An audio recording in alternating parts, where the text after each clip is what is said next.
So for this one, I came up with 3 potential names. I'll read you my favorite one last. First one, C418 castles. Or 418 castles, I guess it could be. Second one, crystal C418. This one I think is what I'm going for. C4 plus or minus 18. Whoa. Like an equation. Nice. Yeah. I think that's what I'm going to go with. That's pretty good. Unless you prefer the first two. C4.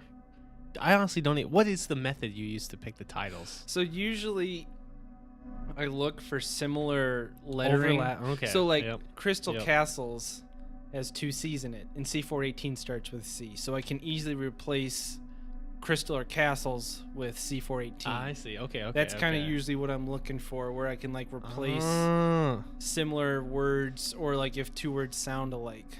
Yeah. But then I looked about how like C418 is kind of like, it could be an equation if you threw some pluses and minuses in them, like C times 4 plus or minus 18, What if you try to do a title that has all the words, like C418's Now What Blind Spots plus the $6 million sandwich, now the dead Texan, but you're minus Crestfallen Castles Not in Crystal Love. Holy shit. Okay, that is the title. I'm gonna have to listen back to that to like document it. I can't repeat it. I know. It's gonna be. You're gonna have to like sit there as it slowly scrolls when you're looking at it on your phone to like read the full title. That's the new method. Okay. The new method is we're gonna have Dominic try to freestyle combine all of the artists and song titles into one sentence or story. Next time you got beatbox. Like, give me a rhythm, like a bass line. Boots and cats and boots and cats and now boots what? And cats and boots C4, and cats 6 and million. Boots and cats. Yeah. There we go. As our podcast slowly devolves into like the Def Jam Poetry Slam. 1 hour of Boots and Cats. Just free-form, stream of conscious, Boots and Cats, and whatever Dominic comes up with. We've been getting pretty close to that genre anyway, so. Borderline anyway. Yeah. Okay. Hello and welcome to episode 15 of Shuffle. Please make sure to listen to the 5 songs that we will be discussing in this episode. Links to Spotify and YouTube playlists can be found in this episode's description. It has been 3 episodes since our last ICP incident. Feels like it's been so much longer. Oh wait, I should wait.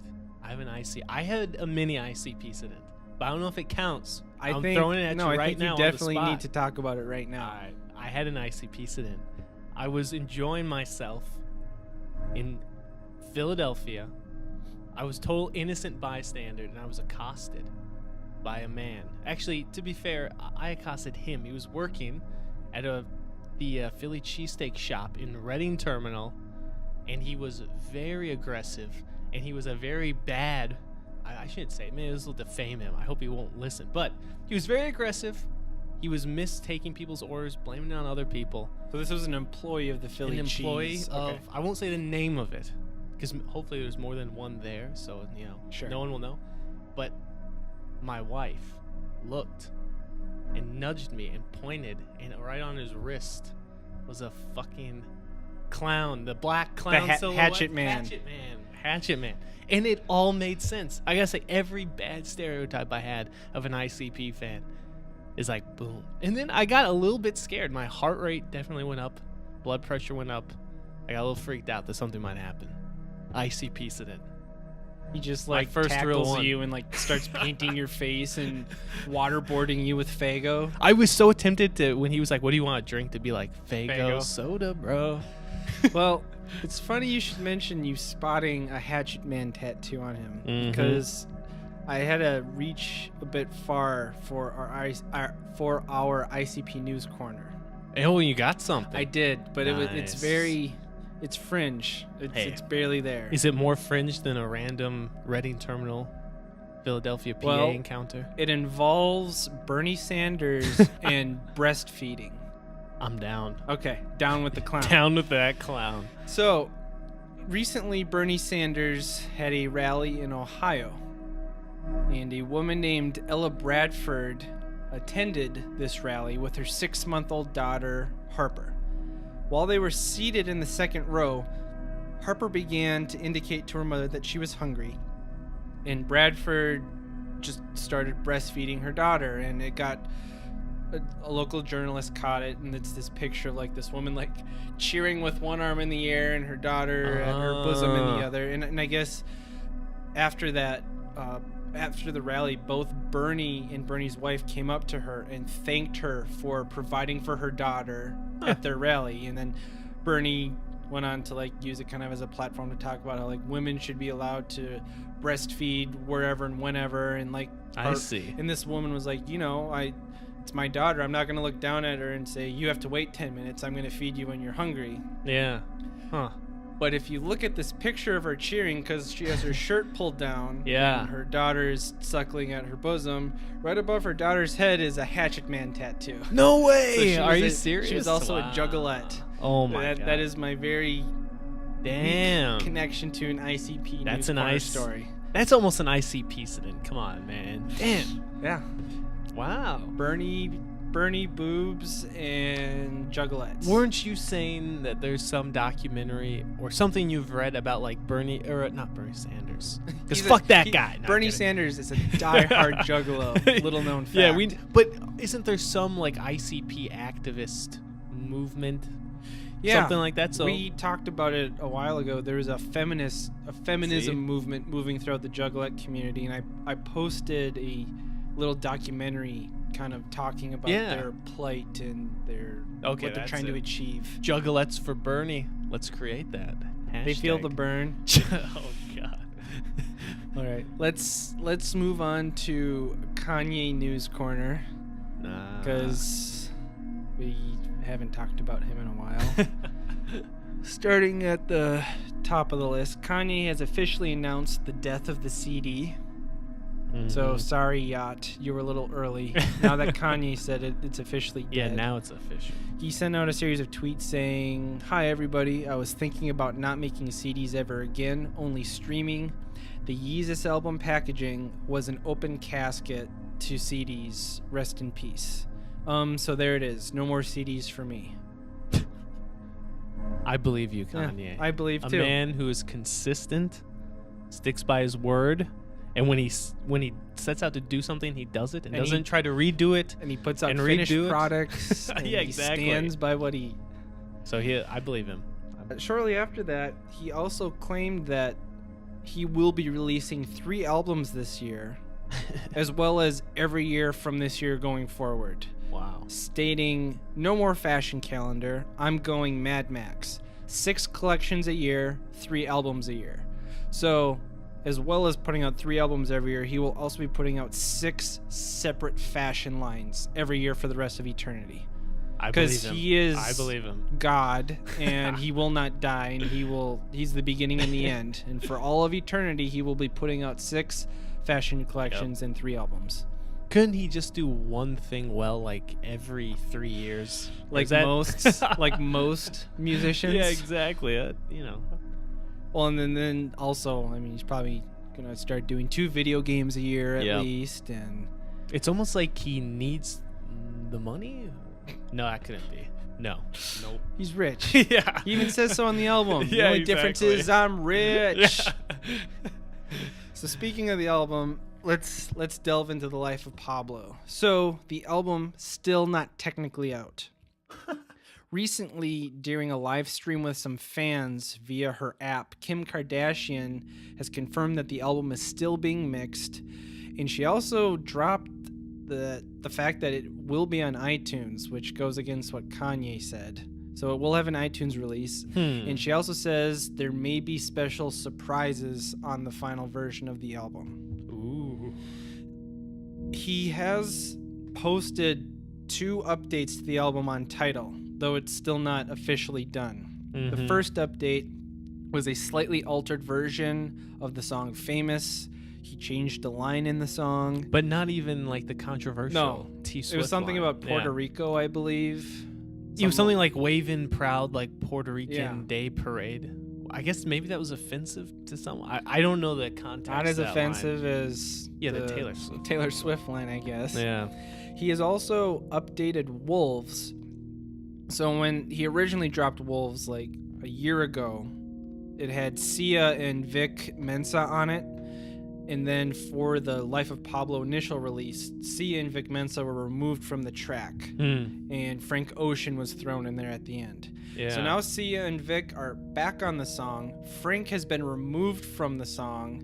And now that part that Frank sang is actually its own standalone track on the album called Frank's Track. So there's another song. It is now, I believe, Damn. 19 tracks or 18 tracks. Yeah. I can't remember if it was 17 or 18 last. Wow.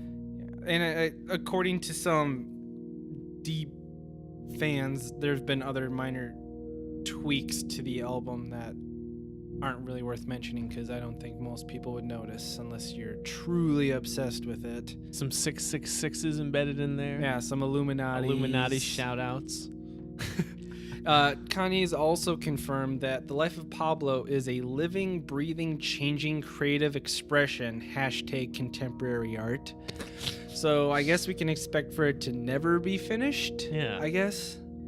And he also, just this past weekend, launched a Life of Pablo pop-up shop, which I guess I didn't know this, but he actually has done for his last 2 albums as well.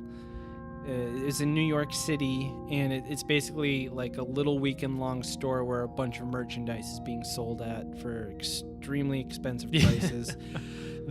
His second zine 2, which had its launch party at the Madison Square Garden, was actually being sold now because it was not available at its actual launch. So you can buy this little paper zine of a bunch of naked girls barely standing next to some of his clothing, and it's $200.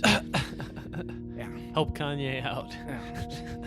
No, he's fine. He's rich. Yeah, he's fine. He's rich. And most of the merchandise, I guess, was available at the MSG show, but I guess there's some new stuff as well. You know, one thing I gotta give Kanye West is, I think, like, historically, when an artist gets really big, like, people try to make a commodity out of them. But he seemingly makes a commodity out of himself, totally on his own volition, beyond what anyone else even wants to do. He just, like, completely tries to make as much product out of himself as possible. It's definitely quantity over quality with that guy. Though he charges quality prices for all of it. Yeah, exactly. Oh, and I have a feeling that the head dudes at Tidal might not be so happy with him because Tidal just sent out a message to all of its users officially extending everyone's free trial another 30 days due to the fact that the album's not out yet. Wow. Because they feel bad because a lot of people sign up for trials just to hear this, and it's allegedly an unfinished product. Yeah, I mean, I have no idea for sure, but if some people did contractually sign up to, like, get a copy of that album, then, like, some people paid for it. Yeah, then contractually they would be they haven't finished their deal yet. So yeah, I bet they're pissed. I mean, I'm hoping they're at least giving refunds at this point. Allegedly, since people paid $20 for a digital download of the album, and then Kanye took that off and said, it's never going to be for sale. It's never for sale. Wow. Yeezy. Well, in slightly more uplifting news, a local Sydney, Australia artist named Scott Marsh recently painted a giant mural featuring Kanye West making out with another Kanye West. It's moving, is it? I posted a picture of it on Shuffle's Facebook. I'll post it on the website too if you want to see If it. Kanye was really an artist, he would make that, like, the cover of his next album. Even though the album's dead. Yeah. 16? Yeah. That should be the cover. If he's really an artist, embrace it. He's calling you out. Yay. I'm calling you out. Yay. Dominic's calling you out. If you're a true artist. DJ Dommy Jugs calling you out. So.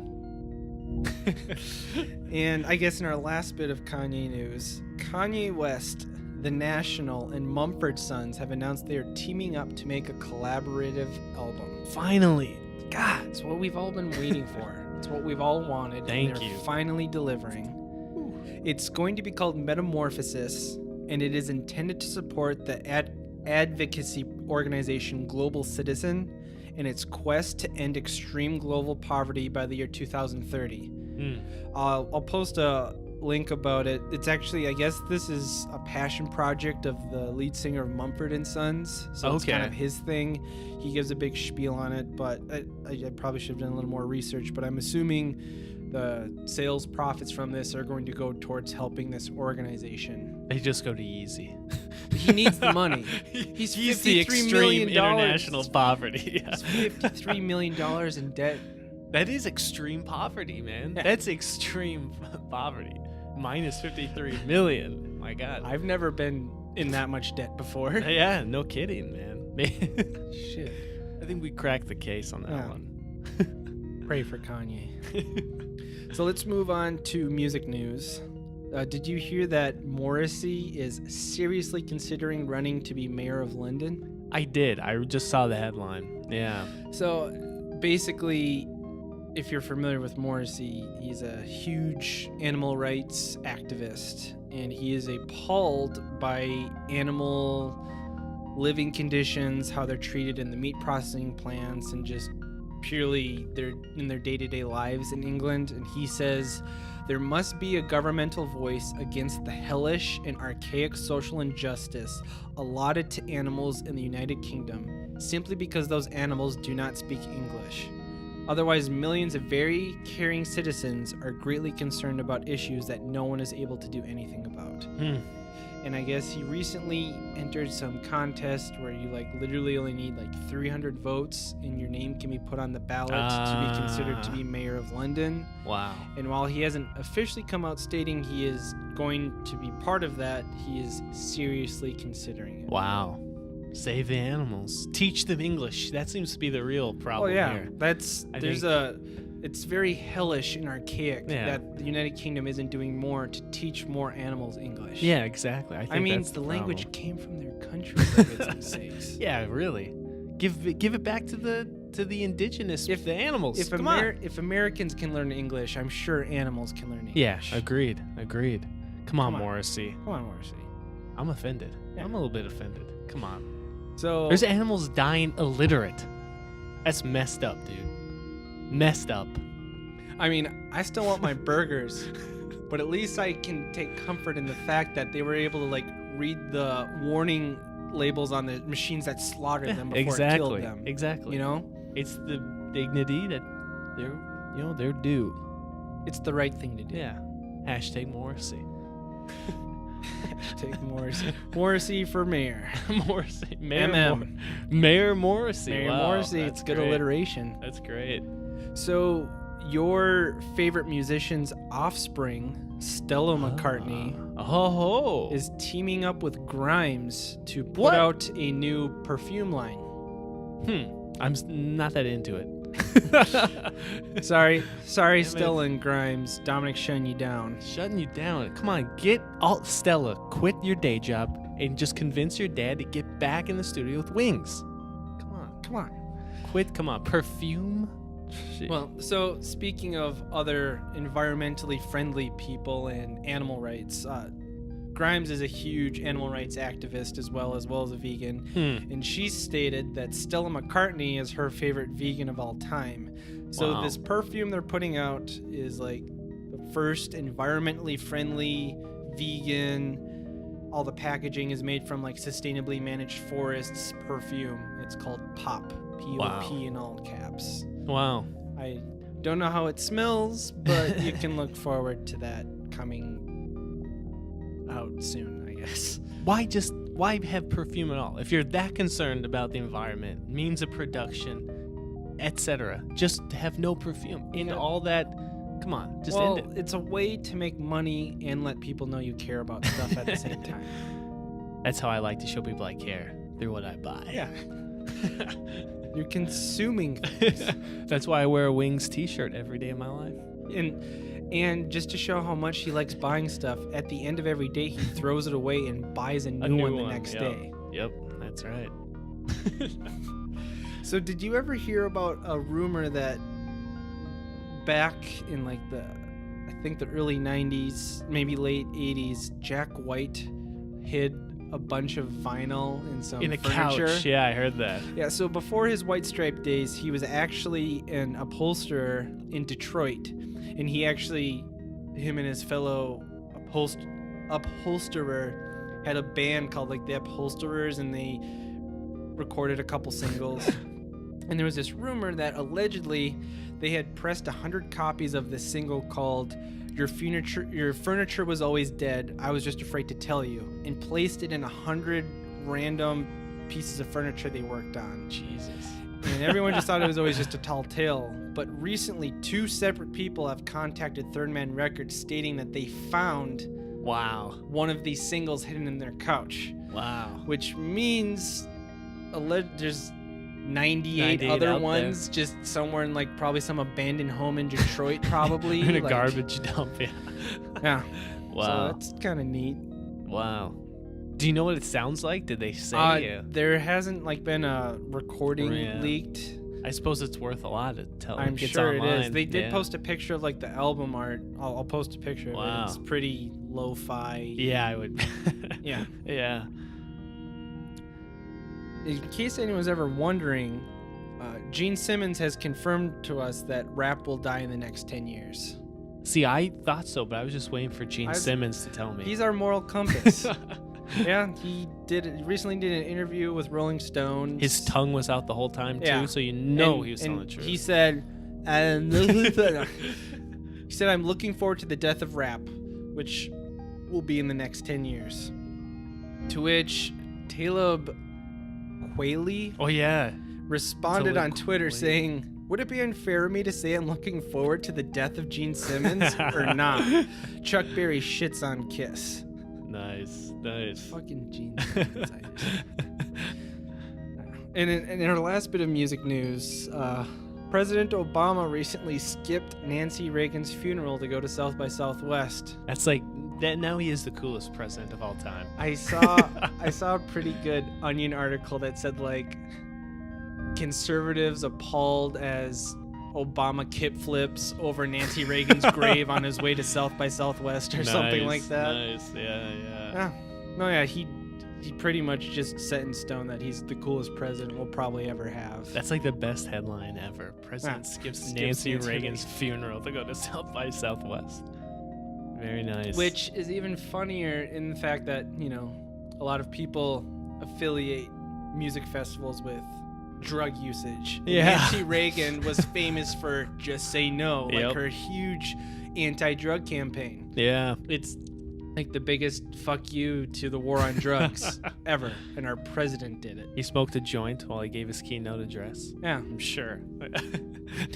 I hear he even, did the old Jimi Hendrix and cut his forehead open and put some blotter acid on there and put a bandana around the top. And they poured a 40 out for Nancy for his homie. Oh, God. Wow. Yeah. All right, so what have you been listening to lately? So last couple weeks, maybe 10 days or so, I found David Byrne and Brian Eno's 1981 collab album, which I know I shot over to you, so you've heard a little bit of it too. Yeah, I did listen to it. Called My Life in the Bush of Ghosts. And I think it is awesome. I think it's just awesome experimental electronic music that kind of mixes like kind of world music, kind of the frenetic kind of rock music. There's still, to me, a little bit of Talking Heads vibe to it. Very much so. But it almost sounds like a sort of like collage of like 1980s pop music. Same as it ever was. Yeah, same as it ever was. No, it's really good. It's kind of this, it feels like kind of this ever evolving organic thing you're just listening to. Yeah. And like bits of it sound like music, and then it just kind of sounds like noises, but it's never like off-putting. Yeah, it's surprisingly not like dissonant. It never tries to like disengage the listener, I don't think. It's kind of like Talking Heads. They're kind of experimental, but at their core, it's just kind of like listenable music. They're still making music. Yeah, exactly. Yeah, it's a wild one. I had no idea it existed till I just Googled like experimental albums. And it fucking came up. Thank you, Google. Yeah, and Thank you, Google. I can't believe I hadn't heard of it either, because like those are two huge names in music. You think more people would like talk about the fact that they put out an album together. Yeah. maybe someone had mentioned it to me once in my life, but never like registered. Well, and So, yeah, it's because like I remember after you sent it to me, I was trying to look up more about it, and like on Wikipedia, it's a very high regarded album. Like a lot of people like credit it as like the beginning of a lot like electronic music and experimentation in electronic music and sound collage. Yep. And Yep. it's like a predecessor of Yeah, all that. but yeah, surprisingly, I guess it's just forever kind of a boutique album, experimental, but it's good. It's very good, and it has a lot of kind of 1980s like pop electronic sensibility to it. I feel like, which again, it was kind of a proto of that, but it's so it's pretty listenable. But My Life in the Bush of Ghosts, it's a good one. And there's another album by, I can't remember who they are now, but because I remember trying to Google it. Is that like a famous saying, like Ghost Bush or My Life in the Ghost Bush? There's also something called My Life in the Ghost Bush. I can't remember if it was an album or a book or a movie. It's a book. I researched it, and it's like a famous book that I'd never heard of till this album. Written in like 1954, but by some author in Africa. I can't remember what country. It wasn't even translated to English till like 75 or 80. Now, but from what little research I did, I didn't really see a connection between this book and the album at all. I dug into it. Is there a connection? And they both lied. Neither of them, they confessed they hadn't actually read the book. But they said that they both really liked the book he wrote beforehand. Okay. And then they read this title and were like, that's a great fucking name. And they just changed it just a little bit. Yeah. Just a little bit. Yeah. For copyright. I've been listening to an artist that I've been into for a long time, but I recently came back to him. He is a Czech Republican. Is it Czech? Yeah, Czech, or would you say Czechoslovakian? Czech. He's Czech. Yeah. A Czech clarinetist and composer named Thomas Dvorak. Oh. He also records under the name Floex. He the way that I came to happen upon his music is there is a indie game company from the Czech called Amadia Design, and they put out these really awesome little point and click adventure games. Like Machinarium is their biggest game, where you play this little robot, and they have these other series called Samarist and Botanicula, and they often collaborate with Thomas to do the soundtracks and the scoring for the game. So I fell in love with the music of the game Machinarium, and just actually this next coming week they are putting out a new game, Samarast 3, the third game in the series, and he's doing the music for it as well. So I've been listening to it, and it's great, and I delved back into his Floex music, and I don't know, he's very relaxing and chill, but it still has a pulse to it. Yeah. And this might not be the best way to describe it, but it's organic. It feels living while you're listening to it. And what's also interesting is it is like an electronic IDM sensibility, but like I said, he's also like a professional clarinetist. Yeah. And he incorporates the clarinet into these experimental electronic tracks, and it just gives it this really nice kind of jazzy, somber, sentimental vibe to it. It's interesting because what you said is kind of what I was thinking, because a lot of the songs, spoiler alert, a couple of the songs that we listen to are from computer games, right? Yeah. And I actually kind of thought the same thing that you said, how the songs kind of like feel alive. Yeah. Like they have an organic kind of continuation feeling, and I didn't know how to put my finger on it, but similar. I haven't heard the song you described, but even it made me think of video games I played in the past, point and click games. I grew up on those. I love those games, and similar, there's a kind of like organic music there.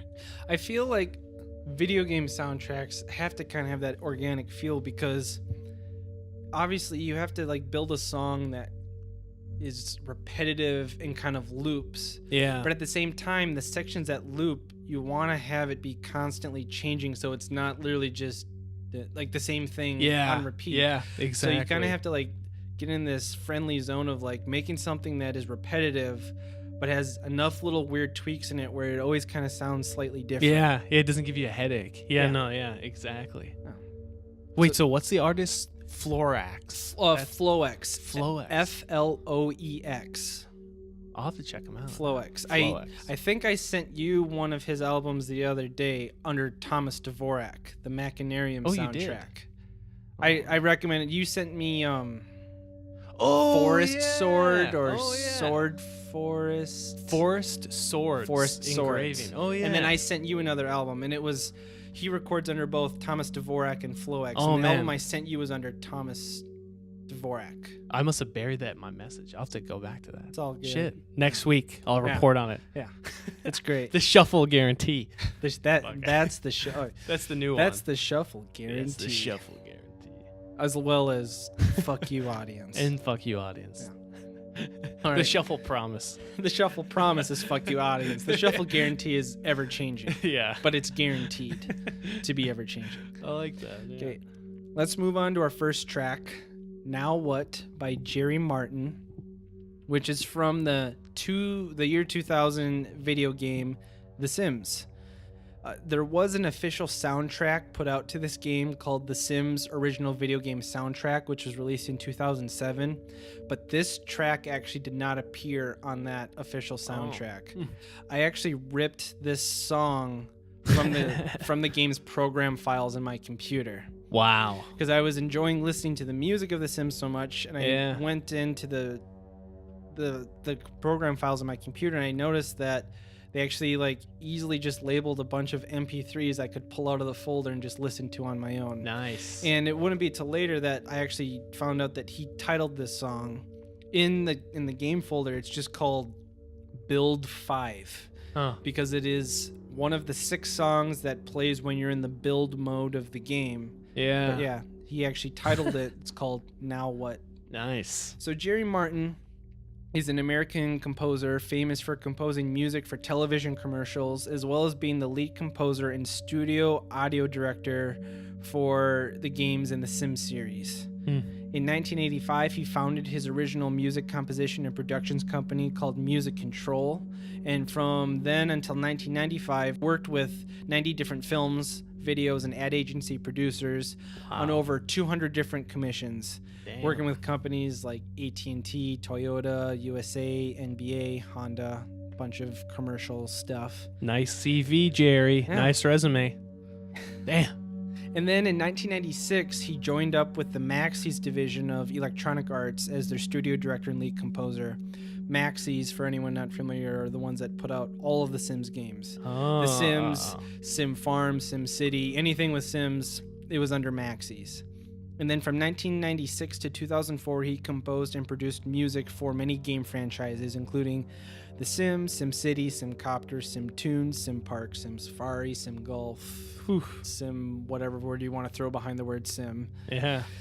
And I guess if you don't know, which I doubt, because The Sims was kind of like a cultural phenomenon. The Sims is a strategic life simulation video game that came out in 2000 that was developed by Maxis and published by EA, and it's a simulation of daily activities of one or more virtual persons in a suburban household, and the persons are called Sims. You're literally living someone else's life.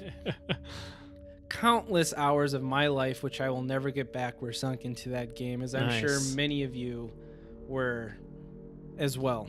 I'm sure you've played The Sims at one point in time, or no? I never owned The Sims. I played like Sim City when I was really young, and I had a couple friends that would play The Sims, but I don't ever remember playing it. I remember seeing it. I remember seeing like videos of it, of like fucked up shit you can do Killing on it. The Sims. But I never had the experience of sitting down and playing it. Yeah, so I feel a little left out of that world. Wow. I don't know what was wrong with me. I was on drugs back then. It was a bad, rough. 2000 was a bad year. It was a for bad me. year, dude. No, I'm just surprised. I feel like The Sims was like Pokemon almost. Like it was just this thing this great divider or undivided. What's the word? It brought people from different walks of life together. Yeah, uniting. I never played Pokemon either.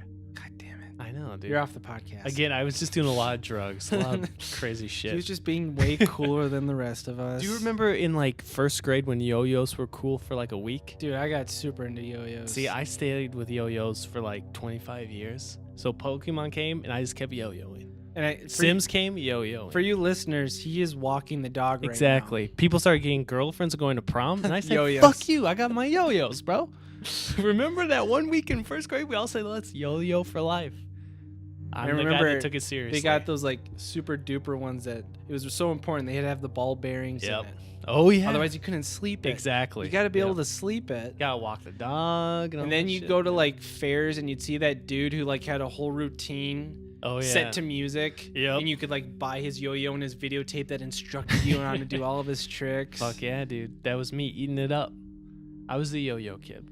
Yo-yos were like, that was like before Pogs were a thing. Do you remember Pogs? Wait, Pog? What the fuck was a Pog again? So they were like literally discs of cardboard that you would stack on top of each other. And I think they also call them like milk caps or yeah. And then you'd have a thing called a slammer, which was like a heavy metal disc. Yeah. And the whole point of the game was you would stack all of these little spheres and you take the slammer and hit it, bounce it off the edge of the top of the stack, and the whole point was to try to flip the whole stack and have it land on the opposite side without any of them falling off. I never played that game. And it was either. collectible because all the different Pogs had different little pictures on it, and you could trade them with your friends and everything. Wow, I never played that. The 90s were fucking weird. I didn't actually even do yo-yos. I didn't do any fads. God, he's that was my thing. I did nothing. You didn't do yo-yos? I You just lied to me? I didn't even fucking do yo-yos. God damn it. You're just so busy doing drugs. I know, a lot of drugs.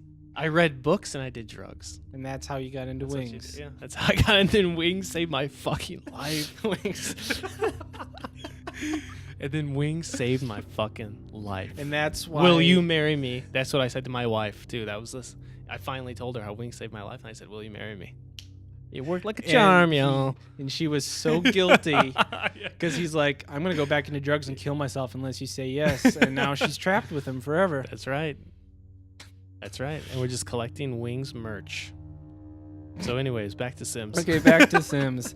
So the music of The Sims was split into 4 categories. There was neighborhood music, build music, buy music, and radio music. The neighborhood music was just kind of the overworld music when you were looking at the map. Build music would play when you were in the construction mode of physically building your house. Buy music would be when you were buying like all the accessories and furniture for your house. And the radio music was literally the music that the Sims would listen to. So it was like an eclectic collection of like rock, pop, country, reggae sounding songs. Okay, I see. And the build music was by far my favorite, as well as many people's. They were all these new age solo piano pieces, many of them having kind of somber or a melancholic vibe to them, very emotive. And for anyone who's not familiar, new age is a genre of music intended to create artistic inspiration, relaxation, and optimism. It is used by listeners for yoga, massage, meditation, and reading as a method of stress management or to create a peaceful atmosphere in their home or other environments, and is associated with environmentalism and new age spirituality. It was created by the Illuminati to suppress us. Consume. Yep. Buy more new age. No, I'm kidding. But it does seem like every first grade teacher had Inya to like make the kids sleep. Yeah. I grew up That's on like new your age. go-to yoga music. Yeah, exactly. No, I grew up on that. Yeah. And actually, that's like a good starting off point for this potential vaporwave episode we've been hinting at. Oh, which yeah. I'll get into. Nice. Who knows? It might be the next episode of this podcast. Stay tuned. So when I originally pulled this song off the game's disc, like I said, it was called Build 5. I've now since learned it's called Now What. And I actually found an interview with Jerry Martin years after, I think it was in 2013 when it was done, when he started talking about how ever since those games came out, his inbox has just been flooded with people saying how much they loved the build music from the original Sims game, like all the time. Like, these are my favorite 6 songs I've ever heard. He said, I've gotten a lot of emails about the sim stuff, the music and the build mode especially, and I wanted to revisit that with John R. Burr, who's actually the performer of the song. I guess Jerry just composed it. Okay. He says, I'm getting people to sign up for it. I'm planning to do a downloadable album of Sims Build Mode Volume 2. It wouldn't have anything to do with EA. It's just a personal thing for me and John. I don't think EA would appreciate it, but I don't think they're going to care too much unless there's billions of dollars involved. I signed up for this, and there's been it's been radio silence for like 3 years, so who knows if it's coming or not. But I'll post a link if you guys want to sign up for it. You'll get in. It's going to be a free download, I think, whenever it happens. Does come out. If Nice. the build music in Sims touched you like it did me. So what did you think of this piano piece? Yeah, I thought it was a very good song. It was peaceful. It was sensitive and introspective, but kind of like we were hinting at before, he kind of hits certain notes and does sort of kind of different things to make the song kind of stay restless. So you kind of keep listening. It never rests in one spot. Yeah, which again, I mean, I don't know.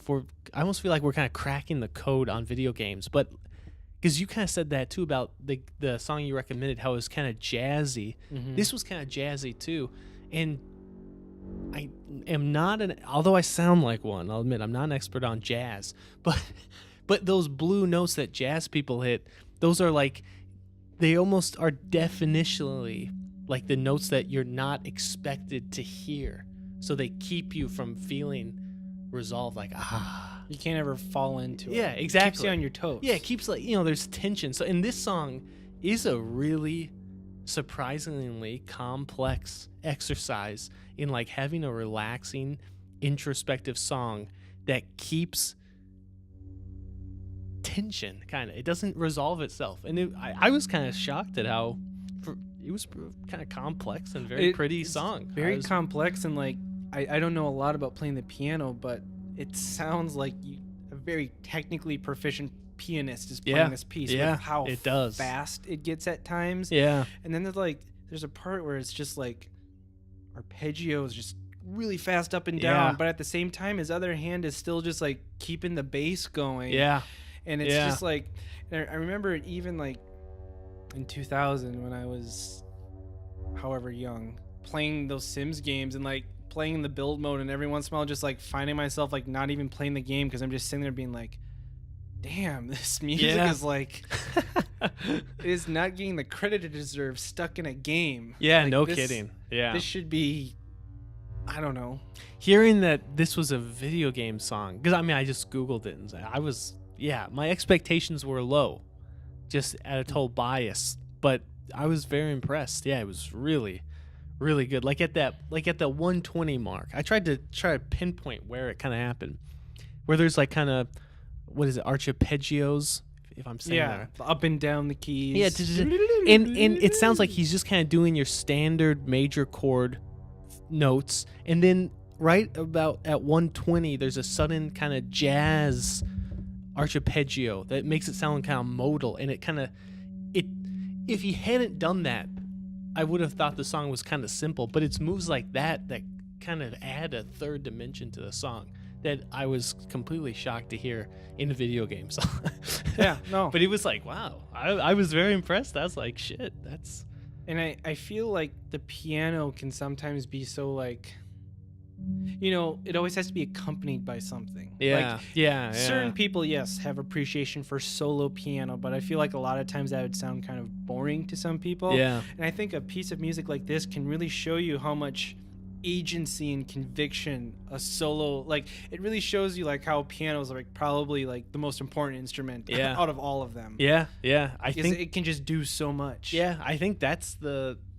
Like, if someone's, like, gonna get a degree in music, I think they teach them piano. You have first, to know right? piano. Yeah. Well, like, I remember back in high school doing musicals, the guy, Mr. Hulsenson, was in charge of all the orchestra. Well, not all, but he was the head of the orchestra department. Yeah. And like, He taught Maddie how to play viola. He taught everyone how to play all these instruments. Wow. But he didn't know how to play any of them. But he knew how to play the piano. So and he like could- simply by yeah. knowing to play the piano, He understood music. he understood music so well. Yeah. And it's like really like the piano will teach you everything about the math of music you need to know. Yeah. No, I believe it. Yeah, and this song, it is almost like algebraic. I don't know. Yeah, it's like very impressive. listening to, what are those things called? Not fragments, fractals or whatever. Yeah. No, it was. Yeah, I was surprised, and I think you were kind of mentioning. Yeah, there's a part that almost kind of like intense, syncopated, like stuff I didn't expect to hear at all while I've been playing a video game. But yeah, sorry, I need to redact what I said. I was just told that Miss Schmidt taught Maddie how to play viola in middle school, and Hulst conducted her in high school. And they're avid listeners, so they were gonna get an angry phone call from Sorry, them. Hulst and Miss Schmidt. Apologize to the whole school. Okay, give me a roster of every employee and student, and I will start going through the list and apologizing to everybody. No, that's good to know, though. Yes. So I guess it was a great song. Yeah, it was. Let's move on to the next one. Another video game song for our third one to talk about. Blind Spot by C418 off the 2013 album Minecraft Volume Beta. C418, aka Daniel Rosenfeld, is a German musician and sound engineer from East Germany, best known as the composer and sound designer for the computer game Minecraft.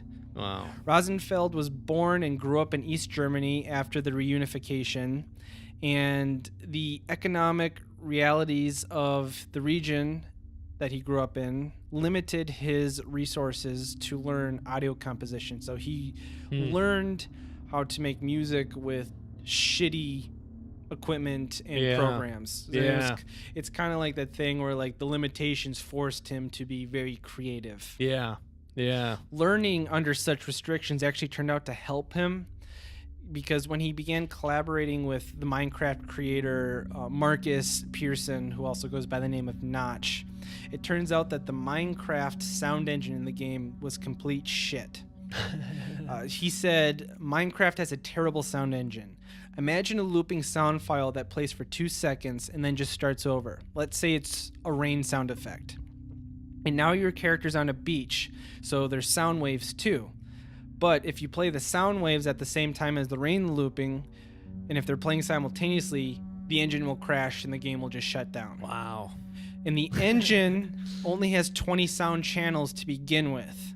So if you have a farm in the game and you have a cow in one spot and a sheep in the other, they can't make noises at the same time, otherwise the game will freak out. Yeah. So like he's really used to working under limiting conditions. Nice. Now, another, in case some of you don't know what the fucking phenomenon that Minecraft is, it is a 2011 sandbox video game originally created by Notch, which enabled players to build constructions out of textured cubes in a 3D procedurally generated world. Other activities you can do in the game including exploration, resource gathering, crafting, and combat. As of June of 2015, over 70 million copies of the game have been sold, including 20 million between Xbox 360 and Xbox One, 30 million of mobile game downloads, and 20 million on the PC, making it the best-selling PC game ever to date and the third best-selling video game of all time. Wow. The second best-selling video game of all time being Wii Sports, which sold 82.72 million copies. Jesus. It also came free with a Wii. Yeah, so that helped add to the sales. And pad the numbers. the number one selling video game of all time, not surprising, is Tetris. Tetris. With an estimated 425 million copies sold.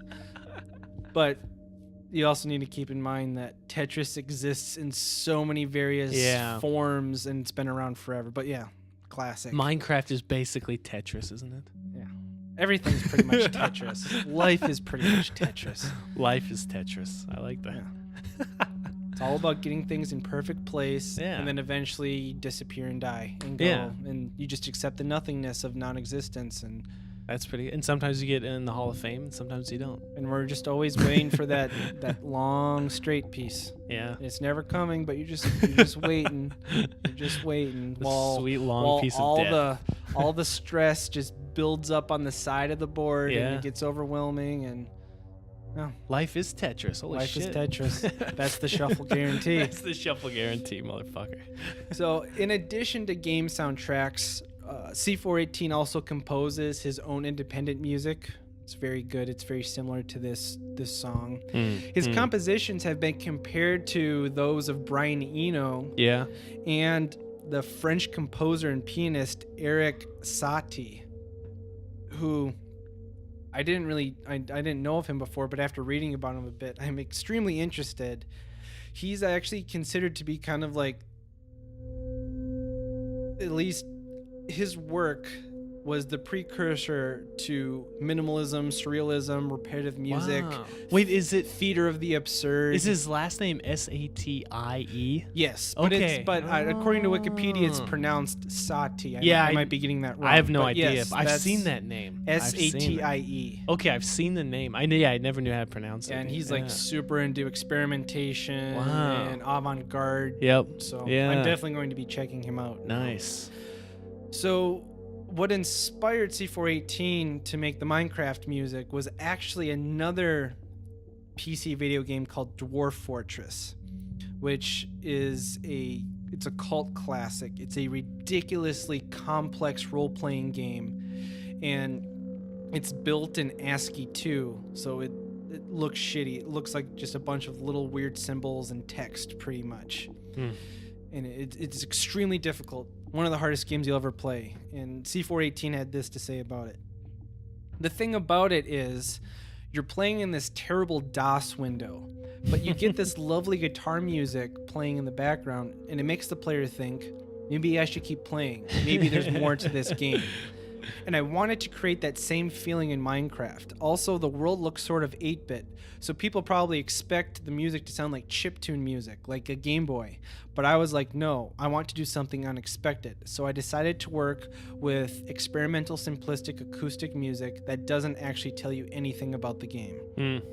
Which I think he did. Yeah. He also wanted the music to be unobtrusive enough to be easily phased out by the player, which goes back to Brian Eno saying how ambient music needs to be as interesting as it is forgettable. Yeah. Which I thought was a nice little connection. He said, I almost hoped that they'd only notice the music when something interesting happens in the game. That way the player automatically identifies the music specifically with events that happens to themselves, and they create those moments themselves. And, you know, I can totally attest to that. I used to play Minecraft all the time, and, you know, oftentimes the music would just kind of come in and out, because the way that it worked with the programming of the game is nothing would ever trigger music. It would randomly start playing a random song. But every once in a while, you'd be like working on your house, building a roof, or maybe up on a mountain, chopping a tree down. And like right as that happens, you notice the sun setting, and then this really nice soft piano piece comes on. And it like creates this moment that feels like it had to have been planned. Yeah. But the world is randomly generated, and the song randomly came on. So it's like that specific special moment just for you, the player. Wow. So it's kind of cool. Yeah, that's pretty cool. In the game's program files, if you look up this song, Blind Spots, it's referred to as Creative 2, and that's due to the fact that it's one of the songs that plays when you're in the creative mode of the game. There's different modes. There's like survival mode, creative mode. This is a creative mode song. And I guess there's your background. What did you think about Blind Spots? I thought it was a pretty nice song. It was kind of had an ambient music vibe, no doubt. Kind of, how should I say it? I thought it was a good song. It immediately drew comparison to that first song. Yeah. Just by default. Video game, back to no vocals. To be honest, these are the first two video game songs not only have I ever listened to back to back, but that I've ever consciously sat down and listened to in my entire life. So this is a very biased thing, but in a way, Jerry Martin, it's not even fair. That kind blew of it out of the water. That kind of raised the bar of what I would expect from a video game soundtrack. And then I couldn't help but feel like C418 is a great musician. I bet he has a lot of good songs, but then it kind of made me think, to what extent is ambient music just kind of convenient to use in a video game? Which that's not necessarily a bad thing either, because I thought this was a really nice song. Had almost kind of a David Lynch vibe with the synthesizers, the music from like Twin Peaks. But compared to Jerry Martin, it's not as apples and oranges to compare. But the Jerry Martin's track that is so complex, but so unassuming, and this is unassuming as well, but simpler. It is, yeah. Which doesn't necessarily make it bad. It's definitely simpler, and it doesn't make it bad though. I believe Jerry Martin has like a master's or doctorate in like piano composition. Yeah. Daniel Rosenfeld, I actually learned I'm a day older than him. Oh, he was born May 9th, you said he was born after 1989. reunification. Yeah, so 89. Shit. So he's this young. At the time, he had to have been 21, and ended up making the music for one of the best-selling video games of all time. Yeah. So he was completely amazing. self-taught. Yeah. I totally agree. The song previous to this one is so much more technically complex. Yeah. And like an actual amazing piece of music. Yeah. But they do achieve kind of the same effect, I would say, where they're both like unobtrusive. That was a key word. And kind of slowly, constantly changing. Yeah, but if you listen in, it's like it's a very pretty song. Yeah. If you listen in, it's a pretty song, and I liked it. I did like it. It's kind of soundscape with a little bit of a kind of melodrama feel. A little bit with the synthesizer. And especially at like the 4-minute and 33-second mark. I believe it's like 30 seconds before the song's over. Oh, yeah. This really intense piano comes in. And I would say like overall the song, it's very warm, approachable, and welcoming. But at the very end, it gets dissonant, and it's like something's happening. Yeah. Something's kind of sinister all of a sudden. It's very uneasy at the very end of the track. That stood out. I think kind of this would make more sense to people playing Minecraft, but it kind of emulates how it feels in the game, because a lot of the game is very peaceful. You're just walking around this beautifully generated 8-bit world, and you're chopping down trees and mining blocks. But at any second point in time, a monster could creep up behind you, just kill your character. So is that kind of sense of keeping you on your toes? I see. Yeah. Then that makes sense. That makes sense. I totally agree. I think Jerry Martin's song was just incredible. I also love C418's music. I actually own the Minecraft Volume Alpha soundtrack on vinyl. Yeah, I would. That's how much I like I'd be down to check more of his music out, because I dug it. I did definitely dig it, because it's good. Yeah, it's good. I will also say, he's learned more about music composition since the Minecraft soundtrack came. Like I think he's put out 3 LPs since he made the music for Minecraft. Yeah. So he is growing and learning. Like I said, he's just a kid. Yeah, so no kidding. Yeah, he's got a ways to go. Yeah, but it was good. I mean, it was still like it had kind of shifts, and kind of like around the 2:20 mark, it was kind of decrescendo quiet, and then it comes back with the percussion more pronounced. Like it had a kind of payoff if you listen closely. So I dug it, because I like ambient music generally too. I dug it. But yeah, it's just not fair to have Jerry Martin first, where it's like a beautiful song, and then if you listen closely, it's like amazing, insanely complex. I was like, Jesus Christ. And I think it's kind of funny the order that these songs came up in, because we started with Jerry Martin, then we went to the Minecraft song, and now we're moving on to the most soundscapey, formless song I think that has ever been on Shuffle. The $6 Million Sandwich. I think we just hit the whole spectrum there. Yeah, by the Dead Texan. Off the 2004 album, The Dead Texan. Yeah. The Dead Texan is an audiovisual musical duo comprising of Adam Wilsey and the Greek video artist Christina Vantzu. Witsy is better known as one half of the American drone-based ambient music duo Stars of the Lid. Which I gotta give a shout out to. They're great. Tired Sounds. Oh, they're Tired Sounds of Stars of the Lid. That's like one of my most listened to albums. That's so good. That's a great album. Which it is just kind of drone ambient music. But yeah, fantastic. Vantzu, who's, I guess, claim to fame is she previously worked for MTV Netherlands. Nice. From the Netherlands, I assume? Well, she's from Greece. Oh, she's Greek. She's Greek. Wow. Yeah. Okay. So Wiltsey began composing and recording music on his own and dabbled with combining his music with Vantzu's videos, because I guess she's a videographer. And this eventually became a mutually collaborative project, with the composition of the music and creation of the videos becoming simultaneous. The music is similar to that of Stars of the Lid, long, droning, and ambient soundscapes. However, the songs on this album are shorter, and a few of the songs actually have lyrics, which Stars of the Lid is exclusively instrumental. And in fact, the songs released on this album, The Dead Texan, were initially intended to be released on one of the Stars of the Lid's albums, but was ultimately deemed, as Wiltsey put it, too aggressive. Okay. Wow. If this is aggressive... Hey, they're very chilled out guys. I'd hate to see you on a calm day. You'd probably not have a pulse. Pitchfork's Liam Singer had this to say about this album. It's a widely overused trope to describe dramatic instrumental music as, quote, the soundtrack to blank, as in a rainy day, a lonely drive, an acid trip, a bear attack. The phrase is used to connote a sense of detachment engendered by such music, one that allows us to view our lives as a movie. But in this case, discussing the record's cinematic leanings, it's justified. Currently, Wiltsey is working on a new Stars of the Lid release, and with The Dead Texan as any indication, we should be very excited in a laid-back, barely conscious sort of way. Nice. I was actually introduced to The Dead Texan through David Firth, the animator who created Salad Fingers. Oh, yeah. He's actually kind of my musical moral compass.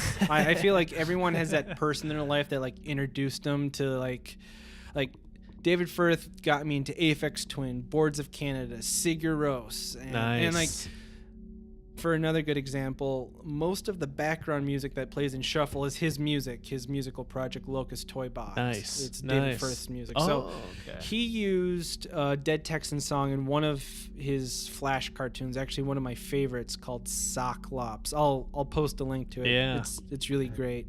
But that's how I got into it. Nice. So, being a fan of Stars of the Lid, what did you think of this? Yeah, I mean it is very short For a song like this, and it's very, I mean I did like it, and I almost feel I'm bordering on pretentious because I'm so biased, but this is a type of song that is it seems so simple and elemental, like it's just like a sound that it is almost very complex. I gotta be honest. So in listening to this, I actually was kind of moved. Like, I think is a hallmark of good ambient music. Like, if you really listen, there can be a payoff. And so I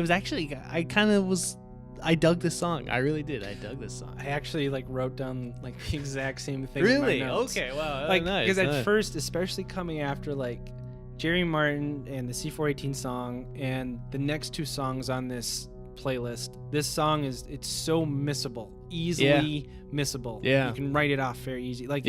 It's so minimal that you have to give it all of your attention or you'll just completely miss it. Yeah, exactly. It's so slow and beautiful. It really sounds like if you could reprogram the world so waves washing up on a beach shore sounded like synths droning rather than because it really just washes in and out. Yeah, I wrote the same wave metaphor. Yeah, that's what it feels like. Yeah, it's like you can feel the texture of a sound when you listen to this.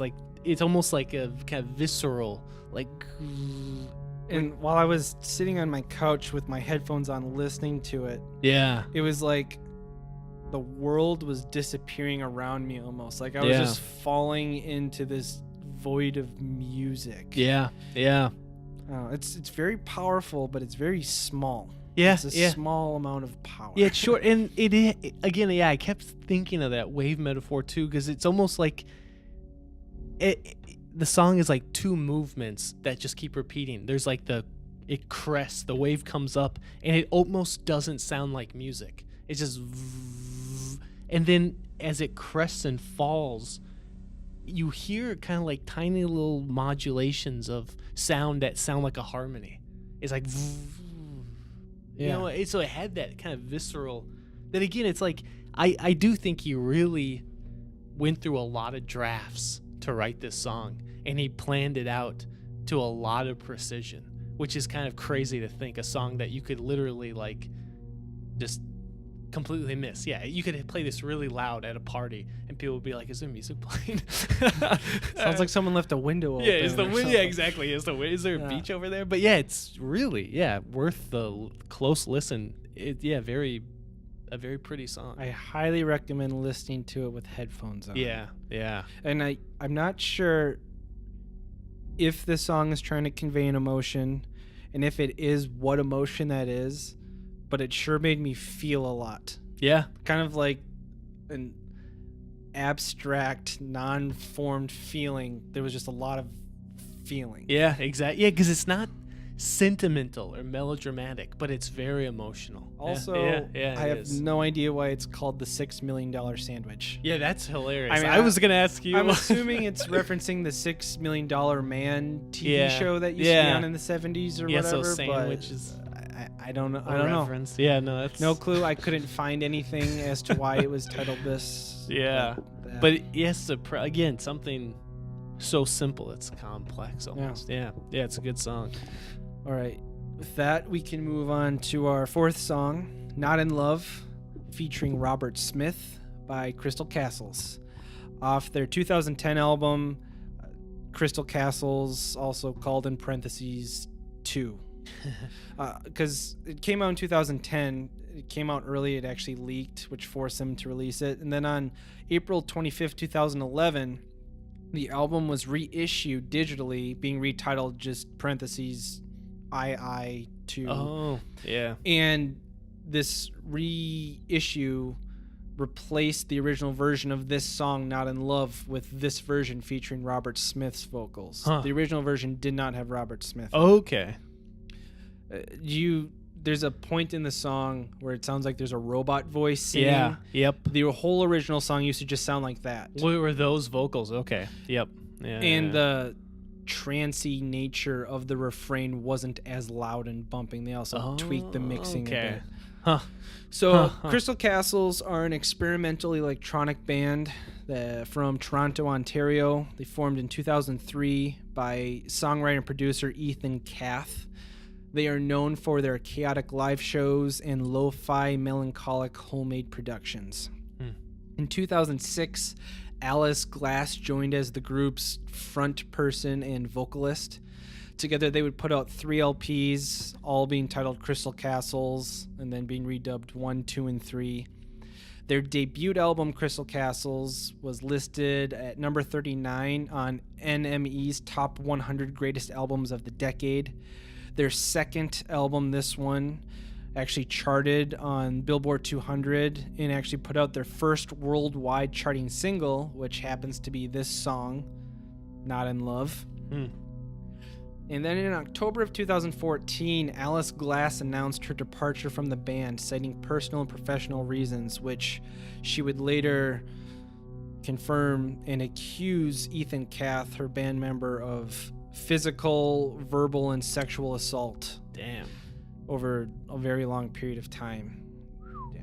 So, icky things. Yeah. Ugly end, man. Since then, Kath has found a new singer from the group, a woman named Edith Francis. They've released 2 singles together so far and are slated to put out. I haven't heard that. Yeah. They have 2 singles out. Wow. I can't remember what they're called. I think one of them's called Fragile. I don't know. Anyway, they are slated to put out an album sometime this year. And their band name actually came from a line in a She-Ra comic. She-Ra was a fictional character and the protagonist of the cartoon She-Ra, Princess of Power, which came out in 1985. She-Ra was intended to kind of be the He-Man for girls. Okay, She-Ra. And the line from the comic said, "The fate of the world is safe in crystal castles." And allegedly that's where Ethan got the band name.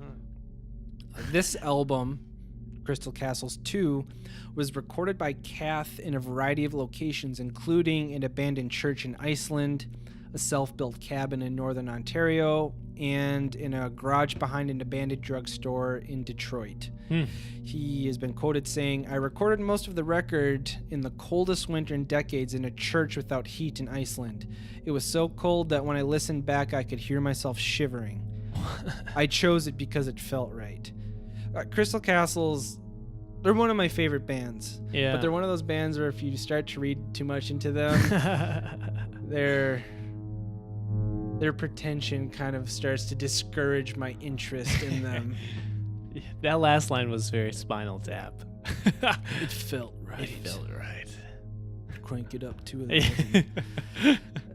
Yeah, so I've seen them live once. Nice. I've heard they're crazy. It was live. terrifying. Yeah. At the time, Alice's leg was broken, and she was still just thrashing herself all over the stage with one crutch and like a full leg cast, and she was just violent as fuck. Like, wow. It's crazy how a two-person band, one of them standing in the background with a hood over his head, just hunched over a keyboard, and Alice just screaming and flailing. And before, if her leg had not been broken, there's been many documented times of her just jumping in the crowd and just beating the shit out of people. Jesus. Yeah. Yeah. So this song is actually a cover of the Canadian new wave rock group Platinum Blonde's Platinum Blonde single "Not in Love." I sent it to you. Yeah, because at first I just assumed this was a Cure song because I don't know the Cure that well. Yeah. But then I looked and I was like, oh, so this is a original Crystal Castles, and then I was like, okay, this makes sense. And that dude's got like some of the worst vocals. The original version of this song, it's so. Yeah, it's. You can listen to it for yourselves. This one is better. This version is way better. Robert and Ethan and Alice did the song a better justice. Yeah, they breathed new life into. Yeah, so what did you think of this track? I liked it a lot.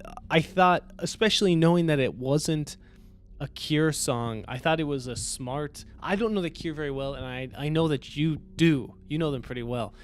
But I just thought that this was the sort of song lyrically and kind of emotionally that complimented Robert Smith's vocals. It demanded his vocals to be singing these lines. I thought yeah. Like Fascination Ends. I don't know. I just thought it was like kind of perfect. Like I was convinced this was a Cure song that I just hadn't heard and I kept looking for. He sounds like he's crying the entire time. Yeah. And it's almost like every time he says the word "not in love," he's like breaking down even more emotionally. Yeah. Which again, I don't know the Cure very well, but Robert Smith, that's been the kind of raw emotion that I think I understand how that maybe inspired emo, but it kind of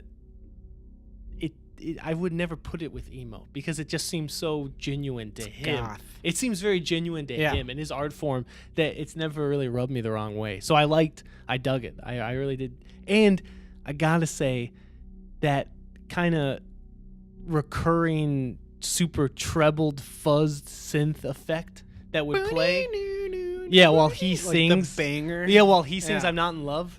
That's a really nice touch. I thought that really made the song good. Yeah, that was excellent touch. Like, I've never been one to like when a song comes on feel compelled to like I gotta dance, but like that is a banger of a refrain. Yeah, that like made the song excellent. Like it was really good, and then that production over Robert Smith's voice too. I was like, fuck, that's good. So that good. was a very nice so touch. Fucking good. And like I do like Robert's vocals kind of add a bit of humanity to Crystal Castles. Yeah, definitely. Crystal Castles tend to be very, very misanthropic, Yeah. and nihilistic. Well, and you said the original song had those Just like robot weird vocals. robot. Yeah, there you go. And it they are so nihilistic and fatalistic, and like, Yeah. and if you hear interviews with them, they talk about how like there's no hope for humanity and we're all fucking doomed and everything's poison, and Yeah. Yeah. them doing this with Robert made me realize there's a little bit of humanity. Yeah. There's a Yeah. heart somewhere deep down in them where they even had the idea to collaborate with Robert. With on Robertson. this. Yeah. Yeah. And yeah, really nice collaboration. And it's Shot. funny I should say that because that this song gives humanity to Crystal Castles, because it's like literally a song about not being in love. It's like it's literally just about like, isn't fucking enough. Yeah, We don't need yeah, to be in yeah. love. It's warm inside. There's feelings. Isn't that enough for you? Yeah. But with Robert Smith's voice. Yeah. Yeah, you feel it. But it's surprisingly great blending of styles. Yeah. Yeah. And Yeah. on paper, I don't think it would work. Like if you said like, let's take Crystal Castles, who make weird chiptune, electro, borderline witch house music. Yeah. Let's take a 1980s new wave song about wanting to have sex and not being in love. Let's give it a banger house refrain, and then let's throw Robert Smith on vocals. Someone's gonna be like, what do you how did they come up with that? I wonder how. I tried to find out like how the story. collaboration happened. Yeah. They're very elusive, those Yeah. two, as it is. So there's like no like, and so is Official Robert. No one's story, ever like yeah. interviewed like, so this is how the collab happened. Yeah. I don't know. Robert Smith, he shows up in weird places. Like he showed up on a Blink-182 album once. Really? He did vocals with Blink-182 on their self-titled album.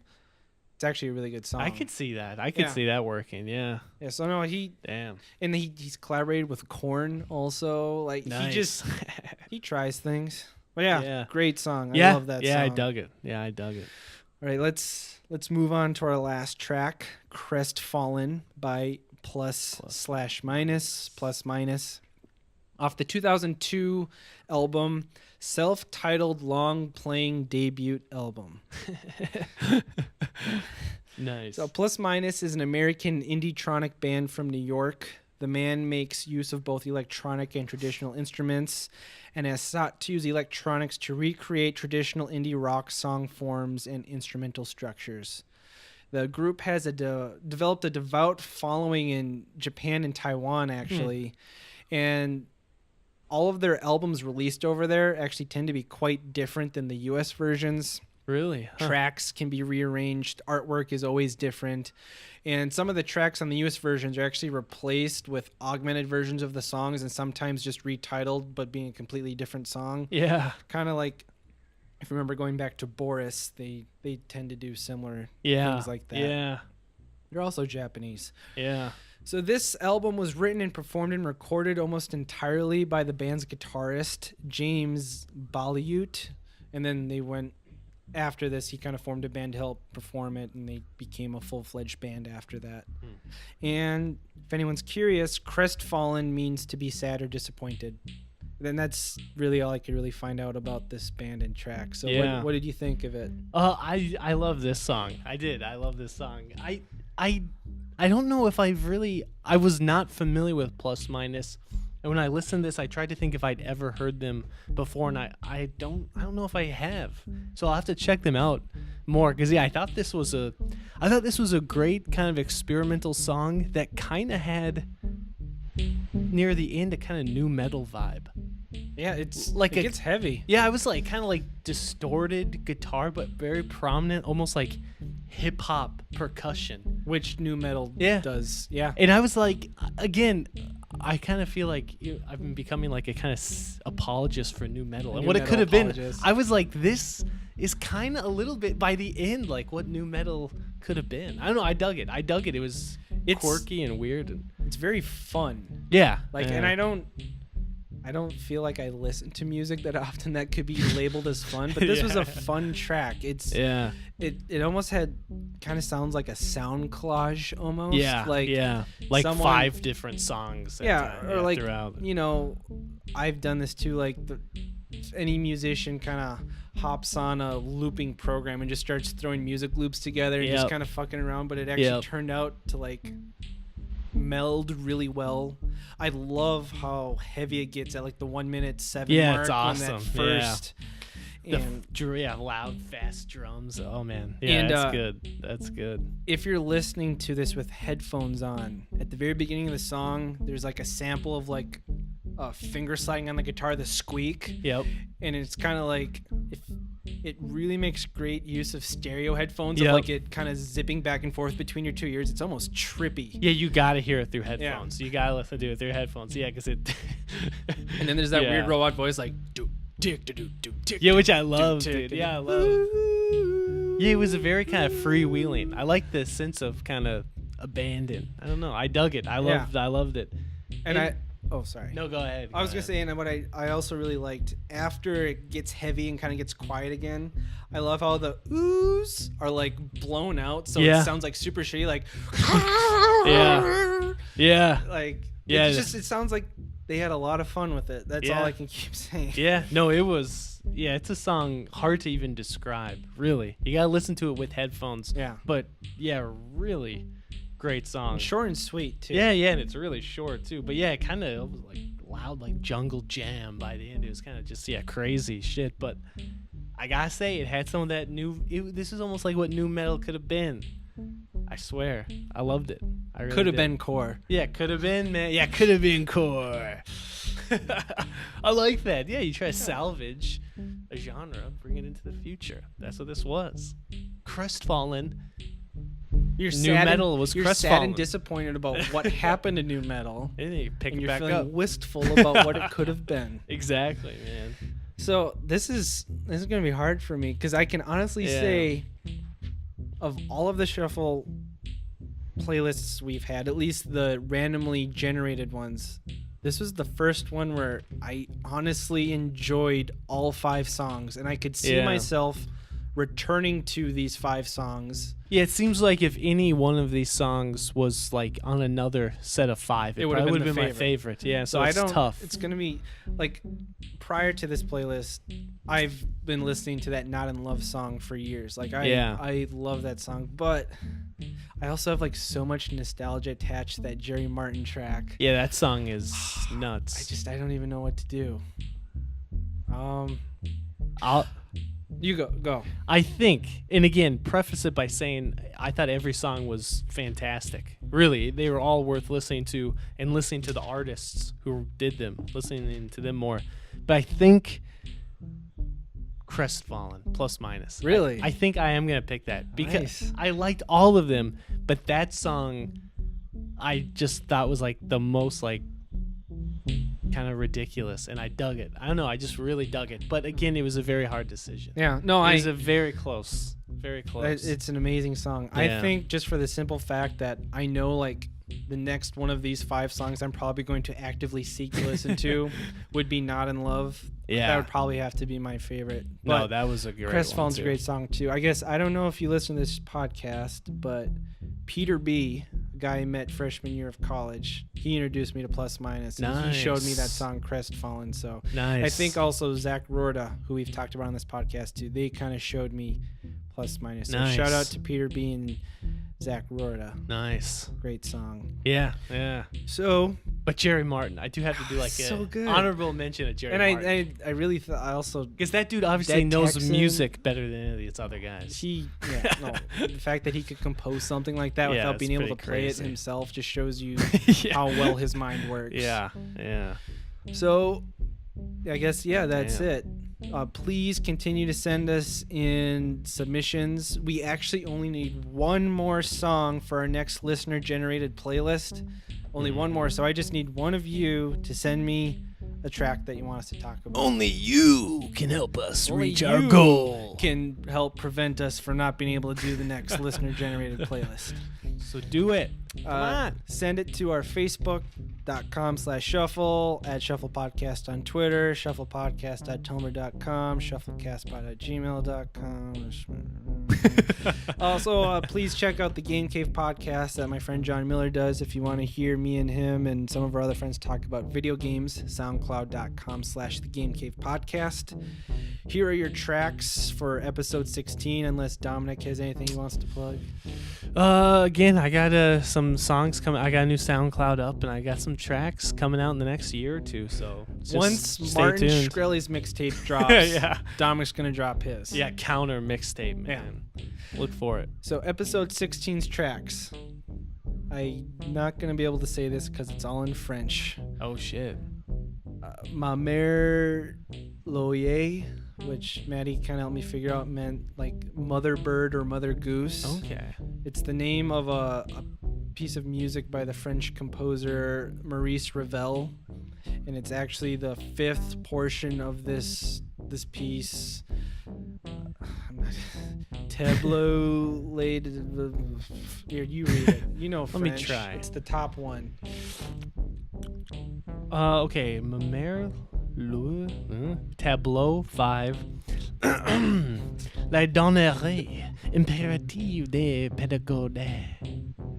Thank you. Hey. So there's our first track, our first classical piece to show There up you go. on this. Nice. Next, second track, Debate Exposes Doubt by Death Cab for Cutie. Third song, Atlas Song by Rice Boy Sleeps. Fourth, All His Suits Are Torn by NoFX. And the fifth song, Salonin by AFX. Though, just so you guys know, there's probably going to be a special episode out before 16. Nice. One that we might have been hinting at for a while now. I will update you guys with playlist once it's compiled, but in the teaser, cliffhanger. I'm trying to man. cleverly use the word vapor somehow. It might be about vaporwave. Who knows? Subtle. So stay tuned for that. And Nice. other than that, thank you all for listening. Bye. Say bye. Bye. Okay. Bye, Mom. Love you, Mom. Bye, Dee Dee. See ya.